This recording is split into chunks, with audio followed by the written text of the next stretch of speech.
कहानी की शुरुआत हमें अमेरिका और रूस के बीच चल रही कोल्ड वॉर के दौर में ले जाती है। इस तनाव भरे समय में रूस के अंदर पैट्रियट नाम की एक सीक्रेट ऑर्गेनाइजेशन काम कर रही होती है। ये ऑर्गेनाइजेशन इंसानों और जानवरों पर खतरनाक एक्सपेरिमेंट कर रही होती है ताकि ऐसे सुपर सोल्जर्स बनाए जा सकें जो अपने देश की हर हाल में रक्षा कर सकें। इन एक्सपेरिमेंट्स के दौरान कई प्रोजेक्ट्स पूरी तरह फेल हो जाते हैं और कई जिंदगियां बर्बाद हो जाती हैं। लेकिन इन्हीं नाकामियों के बीच कुछ एक्सपेरिमेंट कामयाब भी होते हैं। कुछ लोग असाधारण ताकत हासिल कर लेते हैं और सुपर हीरो बन जाते हैं। सब कुछ आगे बढ़ ही रहा होता है कि तभी एक भयानक और रहस्यमयी ब्लास्ट होता है जो पूरी लैब को तबाह कर देता है। इस धमाके में सारे सुपर हीरो प्रोजेक्ट्स खत्म हो जाते हैं और वहां मौजूद साइंटिस्ट्स का भी कोई सुराग नहीं मिलता। वहीं दूसरी ओर अब हम देखते हैं कि रूस अपने एआई रोबोट्स की टेस्टिंग कर रहा होता है। इस टेस्टिंग एरिया में आर्मी के टैंक्स और हेलीकॉप्टर्स भी मौजूद होते हैं। सब कुछ सामान्य चल रहा होता है कि अचानक एआई रोबोट्स अपने ही टैंक्स और हेलीकॉप्टर्स पर हमला कर देते हैं। भारी तबाही मच जाती है। आर्मी उन्हें रोकने की पूरी कोशिश करती है लेकिन नाकाम रहती है। एआई रोबोट्स वहां मौजूद सभी आर्मी व्हीकल्स को नष्ट कर देते हैं और टेस्टिंग करा रहे आर्मी ऑफिसर्स और टेक्नीशियंस को भी मार देते हैं। इस घटना के बाद हम डॉक्टर एवलगस को देखते हैं जो पहले पैट्रियट ऑर्गेनाइजेशन के एक साइंटिस्ट थे। अब उन्होंने खुद पर एक्सपेरिमेंट करके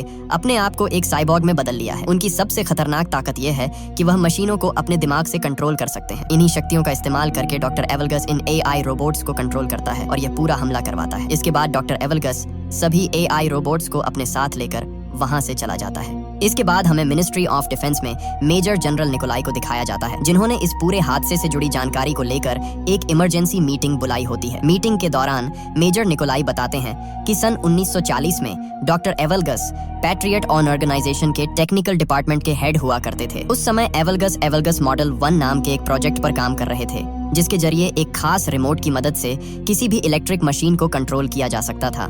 लेकिन यह एक्सपेरिमेंट पूरी तरह फेल हो जाता है जिस वजह से पैट्रियट ऑर्गेनाइजेशन उनके प्रोजेक्ट को बंद कर देती है। यही बात डॉक्टर एवलगस के अंदर नफरत की वजह बन जाती है। धीरे धीरे वह पैट्रियट के हेड प्रोफेसर विक्टर से जलने लगते हैं क्योंकि विक्टर इंसानों को सुपर हीरो बनाने वाले प्रोजेक्ट पर काम कर रहे थे और उन्हें लगातार सफलता मिल रही थी। इसी जलन और गुस्से में डॉक्टर एवलगस अपने एक्सपेरिमेंट को पूरा करने के लिए विक्टर की रिसर्च चुराने का फैसला करता है। इस दौरान कई लोग मारे जाते हैं और आखिरकार इस अपराध की वजह से डॉक्टर एवलगस को जेल भेज दिया जाता है। लेकिन जेल भी उसे ज्यादा समय तक नहीं रोक पाती। कुछ समय बाद वह किसी तरह जेल से भाग निकलता है और जाकर अपनी पुरानी लैब में छुप जाता है। जब मिलिट्री को इसकी खबर मिलती है तो वह डॉक्टर एवलगस को पकड़ने के लिए उसकी लैब पर रेड करने जाती है। मगर एवलगस को पहले से ही अंदाजा होता है कि मिलिट्री वहां जरूर पहुंचेगी, इसलिए वह लैब में पहले ही एक बम प्लांट कर देता है। जैसे ही मिलिट्री लैब में दाखिल होती है जोरदार धमाका होता है। पूरा इलाका तबाह हो जाता है और वहां मौजूद सभी मिलिट्री पर्सनल मारे जाते हैं। लैब पूरी तरह से डिस्ट्रॉय हो जाती है। इस एक्सप्लोजन के बाद मिनिस्ट्री ऑफ डिफेंस को यही लगता है कि शायद डॉक्टर एवलगस भी इस धमाके में मारा गया है, लेकिन हकीकत इससे बिल्कुल अलग होती है।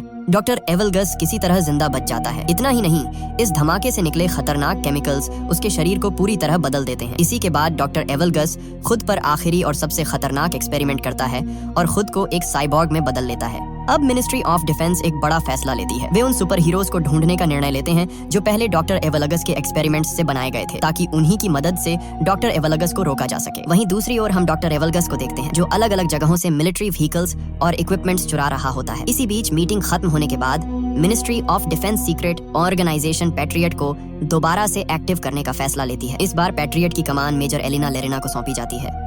मेजर एलिना अपनी टीम बनाती है और सुपर हीरोज को ढूंढने का मिशन शुरू करती है जिसे नाम दिया जाता है गार्डियंस। थोड़ी रिसर्च के बाद टीम को सुपर हीरोज की लोकेशंस का पता चल जाता है जिसके बाद मिलिट्री उन्हें खोजने के लिए निकलती है। सबसे पहले वे लर नाम के सुपर हीरो तक पहुंचते हैं जो आर्मेनिया के एक पुराने टेंपल में रहता होता है। अब वह दुनिया से कट चुका होता है और एक सन्यासी की तरह जिंदगी जी रहा होता है। मेजर एलिना वहां पहुंचकर उससे बात करती है और उसे पैट्रियट प्रोजेक्ट में वापस आने के लिए कहती है, लेकिन लर साफ मना कर देता है। गुस्से और दर्द के साथ वह अपनी ताकत दिखाता है और वहां पड़े भारी पत्थरों को हवा में उड़ा देता है जिससे माहौल एक बार फिर तनाव से भर जाता है। मगर जब एलिना लर को डॉक्टर एवलगस्ट और हाल ही में मिलिट्री ट्रेनिंग बेस पर हुए हमले के बारे में बताती है तो लर का रवैया बदल जाता है। डॉक्टर एवलगस्ट का नाम सुनते ही उसके चेहरे पर गुस्सा साफ नजर आने लगता है। आखिरकार वह पैट्रियट प्रोजेक्ट में काम करने के लिए मान जाता है क्योंकि अब वह डॉक्टर एवलगस्ट से बदला लेना चाहता होता है।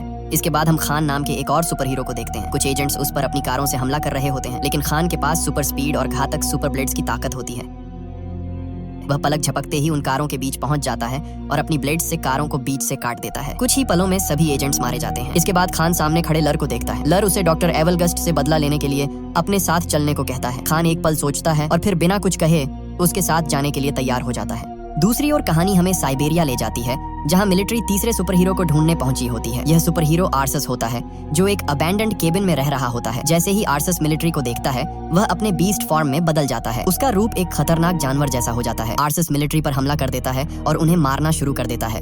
इसी दौरान उसकी नजर खान और लर पर पड़ती है। जब उसे पता चलता है कि वे दोनों डॉक्टर एवलगस्ट से बदला लेना चाहते हैं तो आर्सस भी उनके साथ जाने के लिए मान जाता है। अब कहानी आगे बढ़ती है और हमें मॉस्को में एक सर्कस शो दिखाया जाता है। यहाँ जिनिया नाम की एक लड़की अपनी परफॉर्मेंस कर रही होती है। वह एक बड़े पुल में छलांग लगाती है और पानी में कूदते ही गायब हो जाती है। दरअसल जिनिया के पास पानी में गायब होने की सुपर पावर्स होती हैं। शो खत्म होने के बाद जिनिया अपने ड्रेसिंग रूम में होती है, तभी अचानक वहाँ खान आ जाता है। खान को देखते ही जिनिया चौंक जाती है और उस पर हमला कर देती है। खान अपनी सुपर स्पीड का इस्तेमाल करके उससे दूर जाकर खड़ा हो जाता है और उसे समझाने की कोशिश करता है कि वे दोस्त हैं, लेकिन जिनिया उसकी बात नहीं सुनती और दोबारा उस पर हमला कर देती है। तभी वहाँ लर आ जाता है। जिनिया उससे भी फाइट करने लगती है, लेकिन लर उसे हरा देता है। इसके बाद वहाँ आर्सस आता है। वह जिनिया को बताता है कि सुपर पावर्स की वजह से हम सभी अब तक जवान हैं। 40 साल बीत चुके हैं, लेकिन आज भी हमारी उम्र वही की वही है। आर्सस यह भी कहता है कि जिसने हमें ऐसा बनाया है, अगर तुम भी उससे बदला लेना चाहती हो तो तुम हमारे साथ आ सकती हो। इसके बाद सभी लोग हेडक्वार्टर पहुंच जाते हैं। वहाँ जिनिया उन्हें बताती है कि उसे सिर्फ सन 1978 तक की ही मेमोरी याद है। उसके बाद का सब कुछ उसके दिमाग से मिट चुका है। वह बताती है कि डॉक्टर्स ने उसे शिवास्तुपुल के पास पाया था, लेकिन कोई भी उसकी पहचान नहीं कर सका। उसके हाथ में पहनी एक रिंग से ही उसका नाम पता चला था। डॉक्टर्स ने उससे कहा था कि वक्त के साथ उसकी याददाश्त वापस आ सकती है, लेकिन अब तक ऐसा नहीं हुआ है। जिनिया यह भी बताती है कि उसकी उम्र न बढ़ने की वजह से उसे जिंदगी में कई मुश्किलों का सामना करना पड़ा है। उसे बार बार अपनी लोकेशन बदलनी पड़ी ताकि लोग उस पर शक न करें और वह लोगों की नजरों से दूर रह सके। इसके बाद जिनिया अपनी पावर्स के बारे में बताती है। वह पानी में गायब हो सकती है और हालात के हिसाब से अपने शरीर का टेम्परेचर भी बदल सकती है। उनकी बातचीत अभी चल ही रही होती है कि तभी एलेना की टीम का एक मेंबर वहाँ आता है और बताता है कि उन्होंने डॉक्टर एवगस्ट की लोकेशन ट्रेस कर ली है। डॉक्टर एवगस्ट एक जंक यार्ड में मौजूद है, जिसे वह अपने कमांड सेंटर की तरह इस्तेमाल कर रहा है। ये खबर सुनते ही सभी सुपर हीरो जंक यार्ड पहुंच जाते हैं। वहाँ तेज बारिश शुरू हो जाती है। बारिश का फायदा उठाकर जिनिया पानी में गायब हो जाती है और बिना डरे आगे बढ़ने लगती है। वहीं बाकी चारों अलग अलग दिशाओं में बंटकर डॉक्टर एवगस्ट को ढूंढने लगते हैं। इसी बीच अचानक हेडक्वार्टर से उनका सिग्नल टूट जाता है। उधर डॉक्टर एवगस्ट के गार्ड्स जिनिया को देख लेते हैं, क्योंकि एवगस्ट ने अपने गार्ड्स को एक्स्ट्रा विजन दे रखा होता है। वे जिनिया के बॉडी टेम्परेचर से उसकी लोकेशन पकड़ लेते हैं और सुपर वेपन से वहीं उसे फ्रीज कर देते हैं। दूसरी ओर खान और आर्सस अपनी सुपर पावर्स का इस्तेमाल करते हुए गार्ड्स पर टूट पड़ते हैं और एक एक करके उन्हें मारने लगते हैं। लेकिन जैसे ही खान कुछ पल के लिए रुकता है, एक सिपाही मौके का फायदा उठाकर उस पर इंजेक्शन शूट कर देता है। इंजेक्शन लगते ही खान बेहोश हो जाता है। वहीं आर्सस को भी डॉक्टर एवगस्ट के गार्ड्स चालाकी से फंसाकर पकड़ लेते हैं। दूसरी तरफ लर अपने शरीर को पत्थरों से कवर कर लेता है। वह अपने दोनों हाथ एक साथ जमीन पर मारता है, जिससे वहाँ हल्का सा भूकंप आ जाता है। इसके बाद वह कई सिपाहियों को मार देता है। तभी डॉक्टर एवगस्ट खुद वहाँ आ जाता है। लर उस पर पत्थरों से हमला करता है और दोनों के बीच जबरदस्त फाइट शुरू हो जाती है। लेकिन डॉक्टर एवगस्ट पर लर के हमलों का कोई असर नहीं होता। एवगस्ट लर को बुरी तरह पीटता है और उसे घुटनों पर लाकर उसकी कमर तोड़ देता है। लर गंभीर रूप से घायल हो जाता है। इसके बाद डॉक्टर एवगस्ट सभी को एक मैग्नेटिक शील्ड वाले चैम्बर में बंद कर देता है। वहाँ वह उनसे कहता है कि उसे पहले से पता था कि वे सब यहाँ आएंगे, इसलिए उसने अपने गार्ड्स को उनसे लड़ने के लिए सुपर वेपन्स से लैस कर दिया था। इसके बाद वह उन सभी को अपने साथ जुड़ने का ऑफर देता है, लेकिन आर्सस साफ मना कर देता है। अब डॉक्टर एवगस्ट अपने कंट्रोल में लिए हुए चोरी किए गए टैंक्स और मिलिट्री व्हीकल्स को एक्टिव करता है और शहर पर हमला कर देता है, जिसमें बड़ी संख्या में लोगों की जान चली जाती है। इसके बाद हमें न्यूज़ दिखाई जाती है जिसमें बताया जाता है कि मिलिट्री टैंक्स चोरी हो चुके हैं और एक अनजान दुश्मन अपनी आर्मी के साथ मॉस्को की तरफ बढ़ रहा है। हालात लगातार बिगड़ते जा रहे होते हैं। इसी बीच हम डॉक्टर एवगस्ट और मेजर जनरल निकोलाई को एक साथ देखते हैं। यहीं पर यह बड़ा खुलासा होता है कि मेजर निकोलाई ने ही डॉक्टर एवगस्ट के साथ एक सीक्रेट डील की थी। डील ये थी कि अगर मेजर निकोलाई सारे सुपर हीरोज को एवगस्ट के हवाले कर देगा तो एवगस्ट किसी भी चीज को अपने कंट्रोल में नहीं लेगा। लेकिन डॉक्टर एवगस्ट मेजर निकोलाई की बात नहीं मानता। वह अपनी असली मंशा दिखाते हुए मेजर निकोलाई को बेरहमी से मार देता है। असल में डॉक्टर एवगस्ट का मकसद सिर्फ बदला नहीं, बल्कि पूरी दुनिया को अपने कंट्रोल में लेना होता है। इसके लिए वह एक विशाल टावर को उखाड़कर हेलीकॉप्टर्स की मदद से फेडरेशन टावर के पास ले जाता है। उसका प्लान दोनों टावर्स को आपस में जोड़कर रशियन सैटेलाइट को सिग्नल भेजना होता है। जैसे ही यह सिस्टम एक्टिव होगा, सारी सैटेलाइट्स उसके कंट्रोल में आ जाएंगी और फिर दुनिया की कोई भी मशीन उससे बच नहीं पाएगी। इसी दौरान मेजर एलेना कमांड सेंटर से लर को हेडक्वार्टर ले आती है। जब लर को होश आता है तो वह मेजर एलेना को बताता है कि बेहोशी की हालत में उसने अपनी बेटी को देखा था। उसने अपनी बेटी को बूढ़ा होते और अपनी आंखों के सामने मरते हुए देखा। सुपर पावर्स की वजह से उसकी उम्र नहीं बढ़ी, लेकिन उसकी बेटी वक्त के साथ बूढ़ी होती चली गई। यह याद उसे अंदर से तोड़ चुकी होती है। कुछ ही देर बाद प्रोफेसर विक्टर मेजर एलेना से मिलने आते हैं। वह बताते हैं कि वह कई सालों से छुप कर रह रहे थे, लेकिन जब उन्होंने न्यूज में एवगस्ट को देखा तो उन्हें वापस आना पड़ा। विक्टर कहता है कि एवगस्ट को हराने के लिए उनकी मदद बेहद जरूरी है। वह तुरंत लर का इलाज शुरू कर देता है और मेजर एलेना को एवगस्ट की लैब के बारे में जरूरी जानकारी देता है। इसके बाद मेजर एलेना अपनी टीम के साथ एवगस्ट की लैब पर पहुंचती है। वहां वे सभी गार्ड्स को मारकर गार्डियंस को आजाद करा लेते हैं। आर्सस मेजर एलेना को बताता है कि हर दिन वह एक जानवर में बदलता जा रहा है और उसे डर है कि कहीं वह हमेशा के लिए जानवर ही न बन जाए। एलेना उसे भरोसा दिलाती है कि ऐसा कभी नहीं होने देगी और शायद प्रोफेसर विक्टर उसे ठीक कर सकें। उधर हम प्रोफेसर विक्टर को एवगस्ट की लैब में उसके प्रोजेक्ट्स की स्टडी करते हुए देखते हैं। तभी अचानक वहाँ डॉक्टर एवगस्ट आ जाता है। विक्टर उसे देखते ही कहता है कि उसने उसके साथ धोखा किया है और सुपर हीरो प्रोजेक्ट पर अकेले काम करके उसके साथ गलत किया है। एवगस्ट गुस्से में कहता है कि अब वह पूरी दुनिया को बताएगा कि असली जीनियस कौन है। यह कहकर वह वहाँ जहरीली गैस छोड़ देता है और चला जाता है, जिससे विक्टर बेहोश हो जाता है। इसके बाद डॉक्टर एवगस्ट दोनों टावर्स को जोड़कर स्पेस ट्रांसमीटर को सेट करता है। जैसे ही वह सिस्टम को एक्टिव करता है, मेजर एलिना और उसकी टीम को इसकी जानकारी मिल जाती है। मेजर एलिना तुरंत फाइटर जेट्स को डॉक्टर एवगस्ट पर हमला करने का आदेश देती है, लेकिन डॉक्टर एवगस्ट अपनी रोबोट आर्मी की मदद से सभी फाइटर जेट्स को तबाह कर देता है। दूसरी ओर हम एक ऊंची बिल्डिंग पर खान और एलिना को खड़े हुए देखते हैं। खान एलिना को बताता है कि एक फाइट के दौरान अपने भाई को हराने की कोशिश में वह अपनी सुपर पावर्स पर काबू नहीं रख पाया और गलती से अपने ही भाई को मार बैठा। यह बात आज भी उसे अंदर से खाई जा रही होती है। इसके बाद एलिना हेडक्वार्टर में सभी को बताती है कि उसने उन सभी के लिए खास सुपर सूट्स और वेपन्स तैयार किए हैं जो उनकी सुपर पावर्स को और भी ज्यादा बढ़ा देंगे। वह सबसे पहले आर्सस को एक ऑटोमेटिक कैनन देती है जो उसके नर्वस सिस्टम से कनेक्ट होगी और जहां भी आर्सस फोकस करेगा वहीं पर फायर करेगी। जिनिया को एक ऐसा सूट दिया जाता है जिससे वह कभी भी गायब हो सकती है। अब उसे गायब होने के लिए पानी की जरूरत नहीं होगी और वह जिस चीज को छुएगी वह चीज भी उसके साथ गायब हो जाएगी। वहीं लर के सूट में खास स्टोन्स लगे होते हैं जिनकी मदद से वह अपनी पावर्स का इस्तेमाल करते हुए कहीं भी पत्थरों का चाबुक बना सकता है। इसके बाद हमें खान का सूट दिखाया जाता है जिसमें पहले से कहीं ज्यादा शार्प और खतरनाक 2 ब्लेड्स लगे होते हैं। खान का यह सूट इस तरह डिजाइन किया गया होता है कि उस पर गोलियों और इंजेक्शंस का कोई असर नहीं पड़ता। इसके बाद सभी अपने अपने नए सूट्स और वेपन्स के साथ ट्रेनिंग शुरू करते हैं। लगातार कड़ी ट्रेनिंग और मेहनत के बाद वे सभी अपने सूट्स और हथियारों को पूरी तरह कंट्रोल करना सीख जाते हैं। वहीं दूसरी ओर डॉक्टर एवगस्ट रशियन सैटेलाइट को सिग्नल भेजने के लिए दोनों टावर्स को चार्ज कर रहा होता है। उसका प्लान साफ होता है, जैसे ही स्पेस ट्रांसमीटर एक्टिव होगा सैटेलाइट को सिग्नल भेज दिया जाएगा। इन सब को रोकने के लिए गार्डियंस के पास अब सिर्फ 1 घंटे का समय बचा होता है।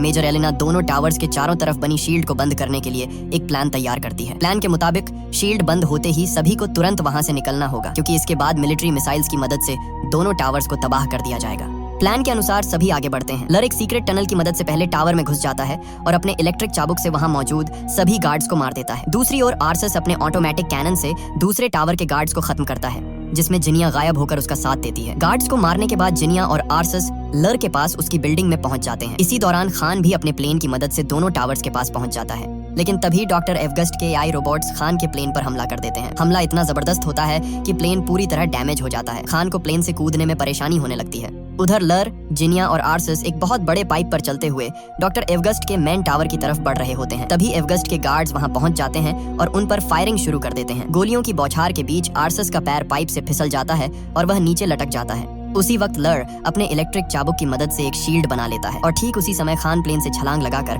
उन गार्ड्स के नीचे लगे पाइप को काट देता है। पाइप टूटते ही सारे गार्ड्स नीचे गिर जाते हैं और वहीं मारे जाते हैं। उधर लैब में एलिना को प्रोफेसर विक्टर बहुत ही बुरे हाल में मिलते हैं। कमजोर आवाज में विक्टर उसे बताते हैं कि अगर सभी सुपर हीरो अपनी पावर्स को एक साथ मिला लें तो वे एक बेहद शक्तिशाली एनर्जी पैदा कर सकते हैं। वही एनर्जी डॉक्टर एवगस्ट को हराने का एकमात्र तरीका है।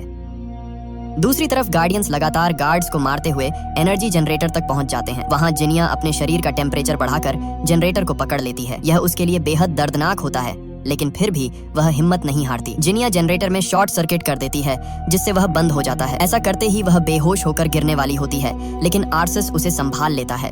जनरेटर बंद होते ही उस टावर की शील्ड हट जाती है। यह देखकर एलिना और उसकी टीम खुश हो जाती है। वे तुरंत उस टावर पर मिसाइल अटैक का आदेश देना चाहते हैं, लेकिन एलिना उनसे गार्डियंस के बाहर निकलने तक थोड़ा समय मांगती है। इसी दौरान गार्डियंस सीधे डॉक्टर एवगस्ट से लड़ने चले जाते हैं। आर्सस उस पर अपने कैनन से फायर करने ही वाला होता है, लेकिन एवगस्ट उसकी मशीन को कंट्रोल करके बंद कर देता है। इसके बाद लर अपने इलेक्ट्रिक चाबुक से हमला करता है, मगर एवगस्ट उसका चाबुक पकड़कर उसे दूर फेंक देता है। खान भी उस पर अटैक करता है, लेकिन एवगस्ट उसे भी हवा में उछालकर दूर गिरा देता है। तभी जिनिया अपनी पावर से लर को गायब कर देती है। लर अचानक सामने आकर अपने इलेक्ट्रिक चाबुक से एवगस्ट को पकड़ लेता है। खान दोबारा हमला करने की कोशिश करता है, लेकिन एवगस्ट अपनी एनर्जी से चाबुक को तोड़ देता है और सभी को एक साथ दूर फेंक देता है। आर्सस अपने बीस्ट मोड में आकर एवगस्ट पर हमला करता है, लेकिन अब एवगस्ट इतना पावरफुल हो चुका होता है कि वह एक ही मुक्के में आर्सस को नीचे गिरा देता है। इसी बीच खान की नजर ऊपर उड़ रहे एक प्लेन पर पड़ती है। वह अपने दोनों ब्लेड्स को रस्सी से जोड़कर प्लेन पर फेंकता है और उसी के सहारे उड़ते हुए आगे बढ़ने लगता है। तभी मिलिट्री दोनों टावर्स पर मिसाइल लॉन्च कर देती है, लेकिन टावर्स तक पहुंचने से पहले ही